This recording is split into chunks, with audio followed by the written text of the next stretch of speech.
Okay, so this week's example has been taken from the straight psychology cohort. Even if you're in the counselling or criminal behaviour cohorts, this is still good practice for you to go through on your own. So we have the first scenario. A psychologist was interested in collecting data from participants on their ability to memorise a list of words. However, you presented this list to them in 3 different conditions. So the first condition, the participants were in a soundproof room with no distraction. So we would call this the control condition. In the second condition, participants were played classical music in the background whilst the words were being read out. So that's the second condition. In the final condition, participants were exposed to heavy metal music in the background while the words were being read out. The scores on the memory test for all 3 conditions are as follows, where the lowest possible score is 0 and the highest is 10. Okay, so the first thing that we need to think about is what type of design the study has. So is it a between subjects design, is it a within subjects design, or is it mixed? Okay, so you can see we had 3 different conditions here. And the fact that these are numbered, so we've got the first condition, the second condition, and the third, suggests that they were groups. Okay, so that they were between subjects. So we've got 18 participants that took part in the control condition, 18 participants that took part in the classical condition, and 18 participants in the heavy metal music condition. So you might be thinking, well, what do these numbers here actually mean? Okay, so these numbers here represent the scores on the memory test. So as you can see, that the score no scores go higher than 10. We have a 10 in the control group. We don't seem to have any zeros anywhere else. So you should agree with me that this is a between subjects design. And because we are measuring data with an absolute 0, it is of ratio and interval data. So the IV would be the condition, and the DV would be the scores on the memory test. So you can try and think of a hypothesis that you might expect, or a prediction that you might expect from the findings once we run the ANOVA. Okay, so the next slide we're going to go into SPSS and see how to put this information in there.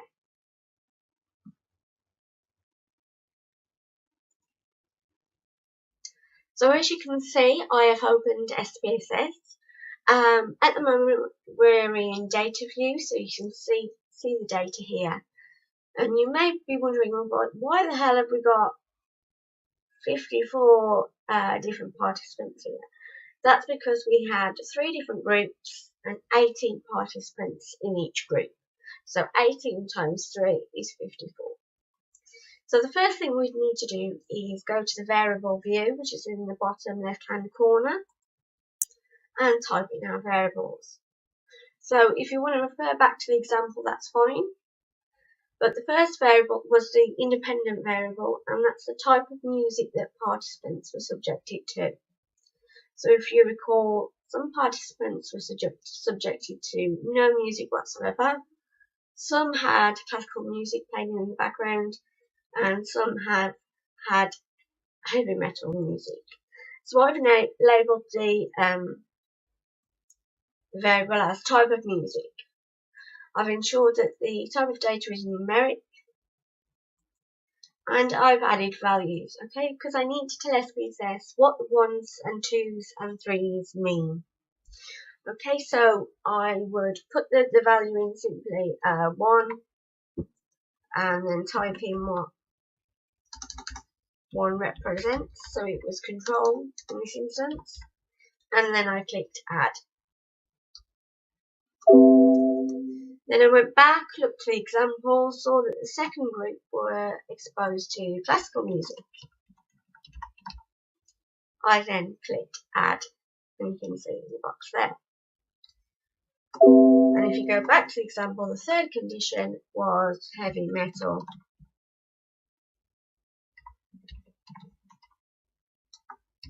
And I simply clicked add there as well. Okay, so you should have 3 values in the type of music variable category. Okay, I then needed to put the measure of data into SPSS. So we have different groups. So participants didn't take place in the control, in the classical, and in the heavy metal. They were in distinct groups, so therefore the data is nominal. I then need to consider the DV. So if we went back to the example, you can see that we've got these numbers, 5, 6, 4. And if we remember, that's the scores on the memory test. So try and place these numbers into context. So 5 meant that they got 5 correct words recalled. So I've put memory test score. You could label it as something else if you desire. Remember to put an underscore, as you will get an error message if there is any spaces. There's no need for values because our measure of data is scale data. So because we have scores between 0 and 10, we have ratio and interval data. I then click back to data view, and I had my headings ready for me to put in my data, so at the type of music and the memory test score. So I counted up all the participants that took part in the control condition and they added up to 18. So I just quickly put in 18 number ones, as you can see there. Then there were 18 participants that listened to classical music there. And then there were 18 participants that listened to heavy metal music. Then I needed to refer back to the example to input the results. So I slowly made sure that I put the 18 units of data in for the control condition, one for each participant. So the first participant recalled 5 words, the second participant recalled 6 words, and so on. Again, try and make sure that you do not make any errors. So those were the scores for all of the participants in the control condition. These were the memory scores for all of those that listened to classical music. And these were the memory scores of those that listened to heavy metal music. And to be on the safe side, just make sure that it all adds up. So yeah, you've definitely got 54 units of data. We are then ready to perform the one-way ANOVA test. Okay, so because we have only one independent variable, i.e. the type of music that the participants were listening to, we would perform a one-way ANOVA. So we would go up to Analyze and down to Compare Means and across and down to One-Way ANOVA. And then a box will come up like this, and then we need to enter the factor. So the factor is the condition that the IV that we want to investigate. So the type of music. And we wanted to see if the type of music that individuals listen to affected their memory test scores. So memory test scores will go into the dependent variable list. We just check all the boxes. Yeah, that's fine. Post hoc.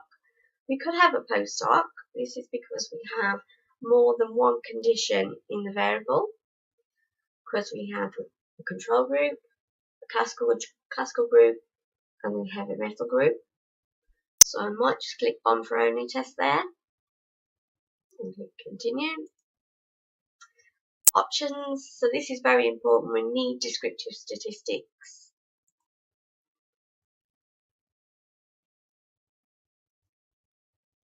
And you could just pop a means plot into there, or curiosity.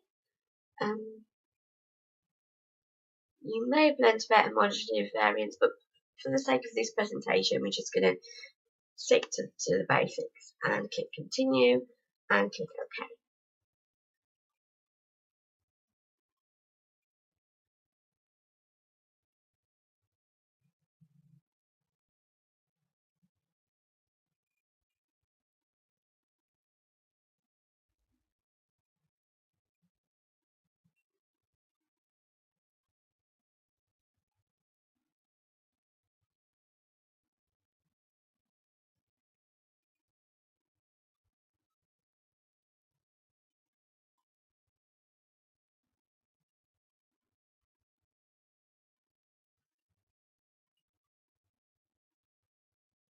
Okay, so that took quite a while.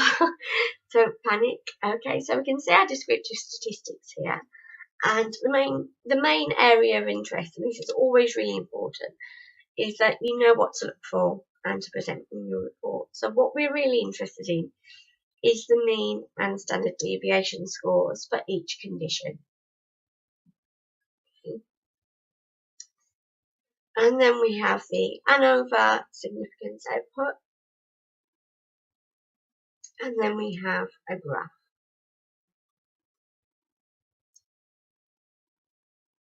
Okay, so you can see that the mean memory score for the control group was 6.56 if you round it up to 2 decimal places.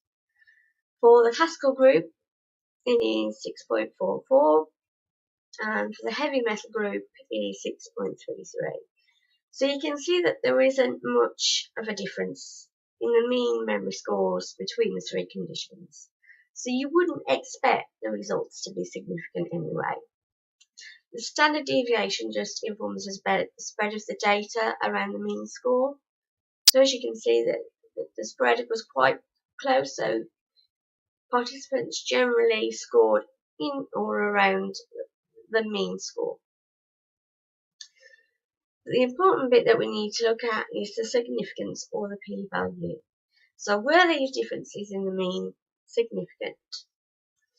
So if the significance value is greater than 0.05, it is non-significant. If it is less than 0.05, it is significant. So as you can see, at 0.941, it is way greater than 0.05, so our results are non-significant. And this supports what we kind of felt by looking at the means. The means were very close together and were very similar for each group. So if we look at the plot, okay, so it looks like there is a bigger difference than what there actually is when we look at the mean values.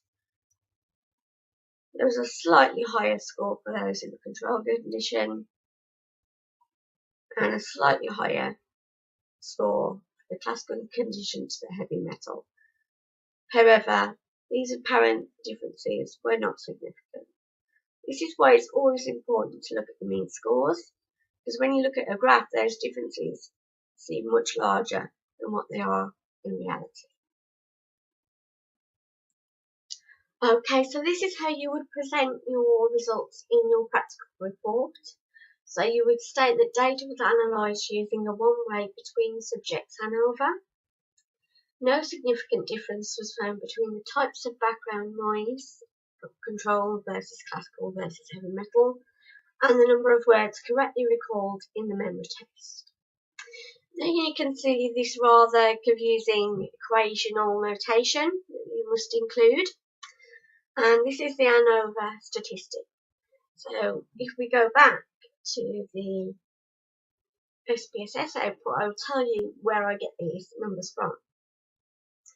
Okay, so the F value, we need to present the degrees of freedom and error first. So we present F, open bracket, and if we go back to the output, this is the degrees of freedom, so 2, and the error, if you like, or within groups, is 51.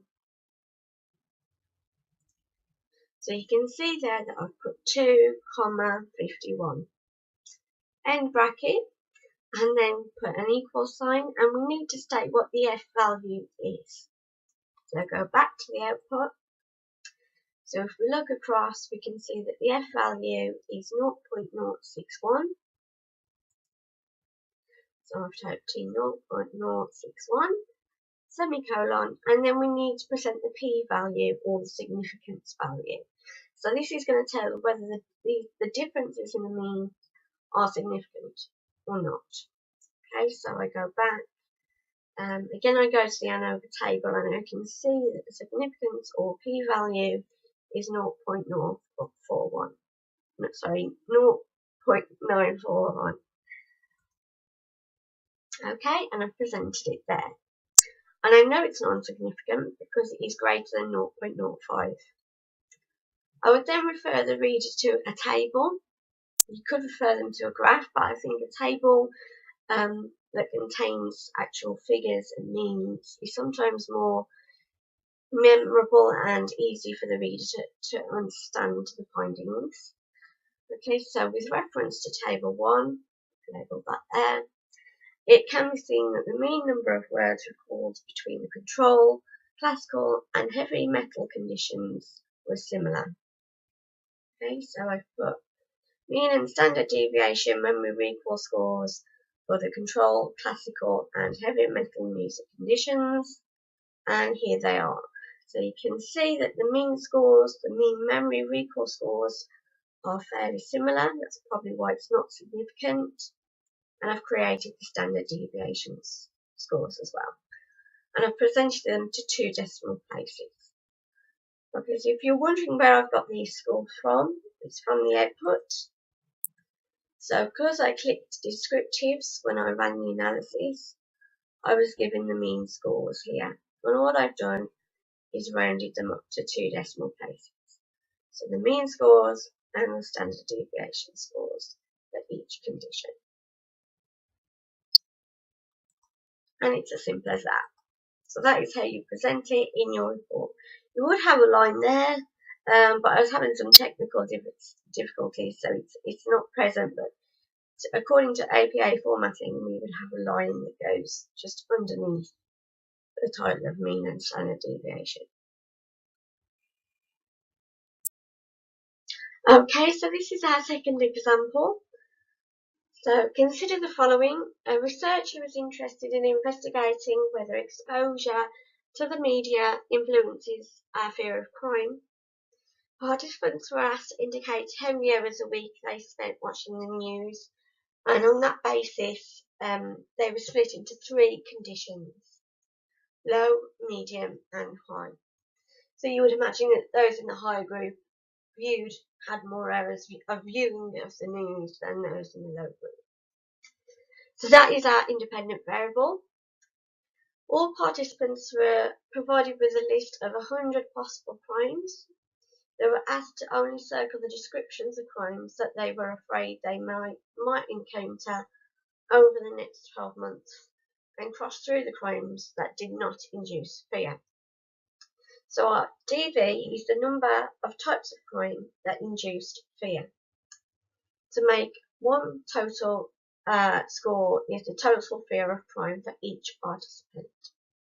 So as of the example before, we've got 3 different conditions. We've got low exposure to the news, medium exposure to the news, and high exposure to the news.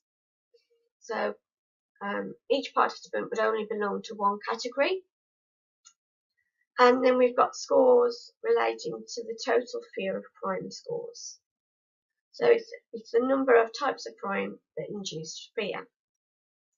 So you can see for the first participant here, there were 10 crimes that would induce fear based on low exposure to the news. And the high exposure group, for example, one of the participants would score 46. So there would be 46 crimes that the participant would fear based on their exposure to the news. So as you can see, I have put the data into the data set. And you may be wondering why there is so many participants taking part here. That's because there were 20 participants for each condition group. So there were 20 participants for the low exposure group, 20 participants for the medium exposure group, and 20 participants for the high exposure group. Hence why we have a total number of 60 participants. So first of all, we need to go to variable view and enter our variables. So the first one is exposure to the news. So you can always refer back to the example. And if you recall, I was going to put the value as 1 for those that had low exposure to the news. And I click the add box. Those that had medium exposure to the news, I gave the value of 2 and clicked add. And then those that had a high exposure to the news in terms of errors, I added a value of 3 and clicked add.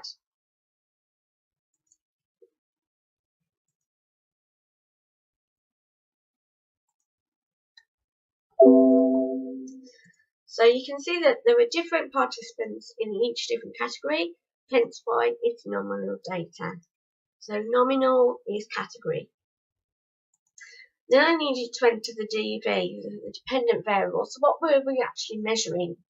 Well, if you refer back to the example, we were measuring the number of feared crimes. So again, we would enter this into SPSS, make sure there's no spaces. Make sure that the data is numeric. We don't need to add values here as the data is on a scale. Okay, so if you go back to the example, you can see that the number of types of crime that are feared was on a scale between 0 and 100 of possible crimes. So if you look at the first example, an individual in the low exposure group, so someone who doesn't watch the news that often, had 10 crimes that they feared happened to them. Okay, so you can kind of begin formulating some kind of hypothesis. So what would you expect from the results? Would you expect that people that watch the news, that have a higher exposure to the news, would fear more crimes than those that had a lower exposure? Okay, so I've entered my variables into variable view, and then I have the tedious task of entering the data into SPSS. So if you're confused by the 1s, 2s and 3s, you can always use this nifty button at the top here, value labels. If I click on that, then it converts my labels into words. So I can see that all the first 20 participants were in the low exposure group. Participants 21 to 40 were in the medium exposure group, and participants from 41 to 60 were in the high exposure group. And as you can see, this is the number of feared crimes. So I'll just give you an opportunity there to enter the data. Make sure that you don't make any mistakes into SPSS. Okay, so we're all ready to go to perform the one-way ANOVA as before. So we would go to Analyze, down to Compare Means, and one-way ANOVA. So it's a one-way ANOVA because we only have one IV, independent variable, which are the three different groups of exposure. So our factor is the independent variable, so it's the exposure groups. And the dependent list is the number of feared crimes per exposure group. So I'll just pop that across. Now, because we have more than 2 groups in the exposure category, so we have low exposure, medium exposure, high exposure, we can tick the Bonferroni post hoc test box. So that means if we have a significant result, we can see where that significance lies. So don't worry if you're a bit confused at the moment, I will explain it as we go along. So that's ticked. Continue. Options, we definitely need our descriptive statistics and a means plot. And then click OK. So this is our results of the one-way ANOVA. Again, this is our descriptive statistics. We're going to need these to put into our results section. So the low exposure group had a mean number of crimes that were feared around nearly 22. You can see that the mean score is higher for the medium exposure group, and the mean score for the high exposure group is definitely higher than both the medium and the low exposure groups. The standard deviations, you can see that's quite quite a big variance around the mean there for the low group.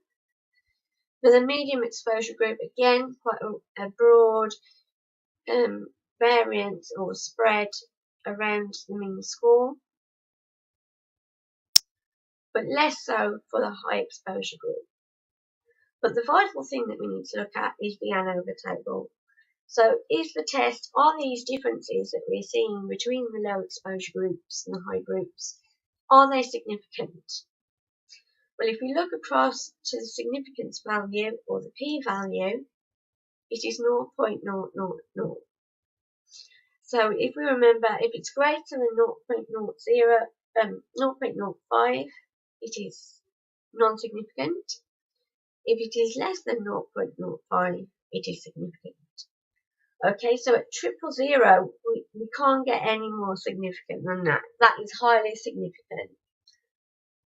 Okay, and this is the results of our Bonferroni test. So what it's doing, it's just comparing the scores between the low exposure group and the medium exposure group.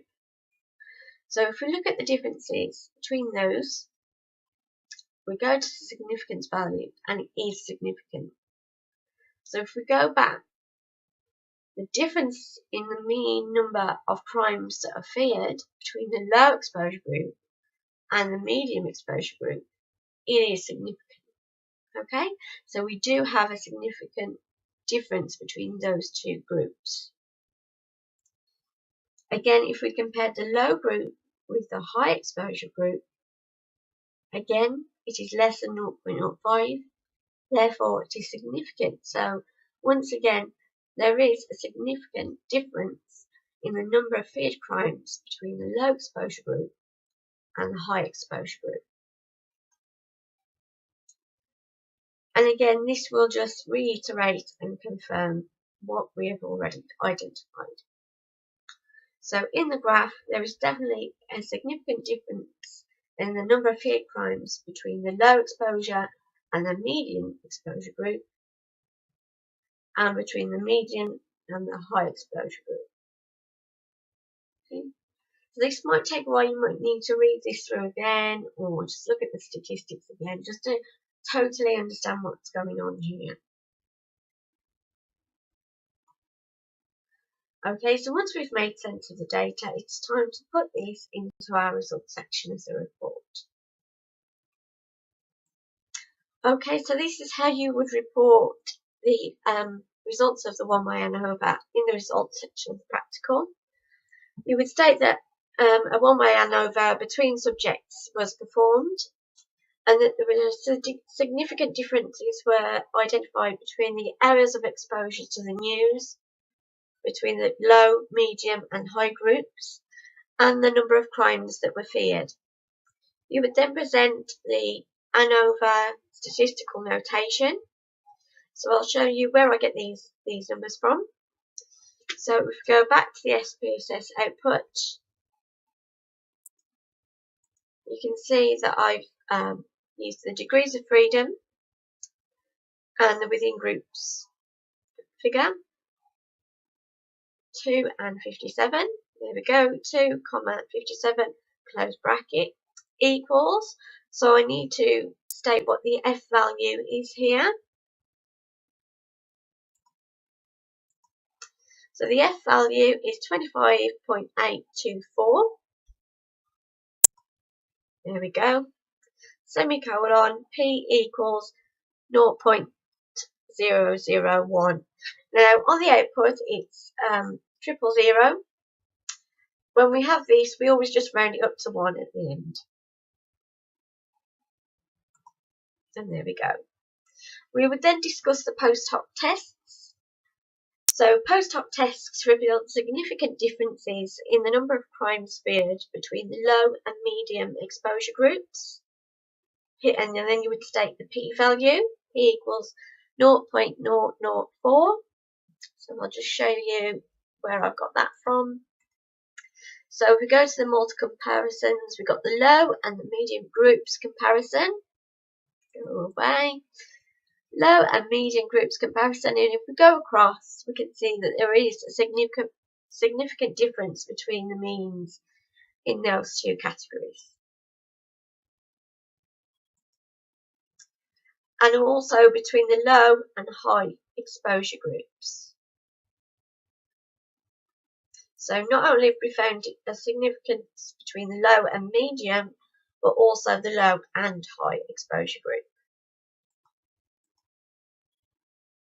Low and high, again, highly significant, we would round that up to 0.001. There we go. And also between the medium and high exposure groups. That is also highly significant. So I'll just show you where I've got that from. So we're looking at between the medium and high group. So essentially between this point and this point. And again, that's highly significant. We would then say, with reference to Table 1, it can be seen that the mean number of crimes feared was significantly greater for the high exposure group compared to both the medium and low exposure groups. I've got a nice clear title, so in italics, Table 1, mean and standard deviation scores for the number of feared crimes for low, medium and high exposure groups. I've got my titles, mean, standard deviation, low, medium and high exposure. I've rounded everything to 2 decimal places, and I've got the information from the output. Go back up from the descriptives. So these are the means for low group and the standard deviation, the mean for the medium group and the standard deviation, and the mean for the high group and the standard deviation. And I've just rounded those to 2 decimal places. You can, if you wish, produce a graph instead of a table. That is completely fine. You may need to adjust, again, this is fairly well labelled. We've got mean number of feared crimes, exposure there. And you could even put that if that makes more sense to you. However, I always think with the means you can directly see the quantity in the scores and the differences between them.